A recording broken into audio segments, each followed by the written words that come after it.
They say that the only thing certain in life is death and taxes. Well, almost as certain is change. And that certainly applies here in my shop, where sometimes you need to make some changes just to maintain efficiency or upgrade tools and equipment that don't really work as well as they ought to. In this case, I'm referring to my drill press. I mentioned a few months ago that my drill press was not working properly, and I'll get into what's wrong with it and why I decided to replace it. But I thought I would tell you a little story about how I got to this point. So there won't be any forging in today's video, but I thought some of you might be able to relate. One of the very first power tools I bought when I started in blacksmithing was a drill press. And it was a pretty darn cheap drill press. It was one of these cheap tool stores. I think the name of the place was Tool King. And they sold budget tools that you kind of wondered, how can they sell them so cheap? And this drill press was certainly in that category. But you know what? I still own that drill press. The only reason it is not here in the shop is because when we moved up to this piece of property, I got a basement wood shop plus a blacksmith shop. And at that point, I needed to have more than one drill press, so I had one in both places. The only thing I've had to do with that old drill press is replace the chuck because the chuck quit holding a bit properly. And ever since doing that, that drill press has been fine. And I would probably still be happy to have it in the blacksmith shop, but I also need a drill press down there.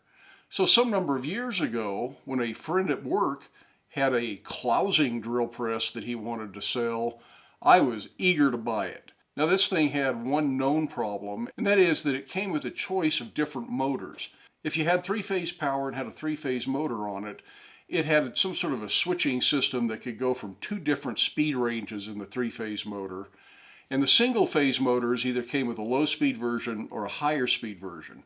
And this one had the higher speed version, and that's pretty fast for a lot of larger bits, so it was not a good drill press for drilling holes even half-inch in diameter, and certainly above that, it was running at too high a speed. But besides that, it had a little out of balance issue, and it kind of went tick, tick, tick, tick, tick, tick, and it wasn't really a big problem, but as the years went on, it started to get looser and looser, and finally got to the point where I just couldn't use the thing because it started to wobble. And I have a buddy who is a pretty tolerable machinist, and he rebuilt the variable speed pulley in that for me, and it started off working pretty good. It was running smooth again, but in a short amount of time, it started getting out of balance. I'm not really sure exactly why it was getting out of balance. Press has a bit of a rattle to it. It clatters. I don't know if you can hear that. The belt has been replaced, the drive pulley has been returned and new bushings put in it, but it still is not perfectly balanced, so it almost never gets used. I'm hoping I'll be able to replace this at some point. Repairing machine tools isn't my thing. It's not something I'm really into and don't want to take my time to do. So one of you viewers decided that they would like it. They gave me a fair price for it, and I let them have it. They knew what was wrong with it and were sure they could fix it.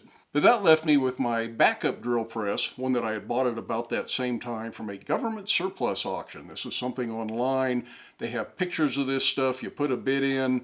If you win the bid, you got to drive out to whatever government facility this thing is located at. And in this case, this drill press was at the Pueblo Chemical Depot, someplace that used to store chemical weapons for the U.S. military. And currently everything is kind of being decommissioned out there. So I bought this drill press for $25. Unfortunately, it was never in very good shape either. The table doesn't have a clamp to hold it down, and that's something else I'm going to have a machinist do because it's some sort of a tapered wedge bolt situation that I don't really have the ability to make myself. The motor mounts aren't very good, and all of the set screws that control the down feed seem to like to come loose. I've taken it apart and tightened those up numerous times, and that's really all that it has to have done right now is take that shaft out with the handle on it, take the spring out of it, get everything put back in line, put the set screws back in. I know you're thinking Loctite, been there, done that, doesn't seem to last. And I just am fed up with tools that don't work the way they're supposed to. So I went online, found the Southern Tool website, and no, I'm not being sponsored by Jet or Southern Tools. I paid full price for the drill press. But this drill press met all of my requirements. It's a good sized drill press, has a bigger motor than any of these others have. It's a 1.5 horse drill press, hold a 3/4 inch bit, and should be everything I need in the shop. It uses step pulleys and belts to change the speed, and that's fine by me. I don't really need the variable speed pulley. I actually ordered this drill press several months ago. Didn't get any kind of confirmation email on it. I thought, well, did that order go through? Should I try and place the order again? I'd hate to end up getting two of them. So I called the company and they said, yes, we have your order, currently out of stock, going to be a little while before it gets delivered. So since then, I've just been taking stuff into the house and using the drill press in the basement. But the estimated delivery date had come and gone, so I called them back and said, what's going on with this order? They said, it looks like you canceled the order. Well, I didn't cancel the order. I'm not sure what glitch canceled the order. But luckily, he was able to replace the order at the original price. The price has gone up a couple $100 since I placed that order. So I got it for the price I thought I was going to get it for earlier. He said it was in stock, and it was probably less than a week before it was delivered here. And of course, anything that comes by freight can't actually be delivered here because there is no way to turn a big truck around on our property. And that means a little bit of a road trip in the skid steer to go pick the thing up where there is room to turn a truck around.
Piece of cake. Easy. Oh, good. Okay, somebody eyeball it and tell me if it's in line with the base. Need to turn it that way, and you can probably see that. Oops. That's a little too much. That's pretty close. So this is it, all set up, ready to go. Has all the features I need in a drill press. Tempting to buy something fancier, but I really didn't need anything fancier. I just wanted large enough and powerful enough to do everything that I might like to do with a drill press.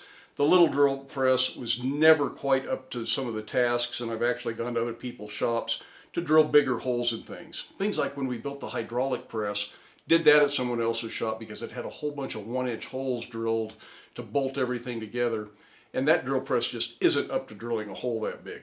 This one should do it with no problem. It even has a little work light on it. So thanks for stopping by. Be sure to get out to your shop, make something, but stay safe, wear your safety glasses. We'll see you for the next video.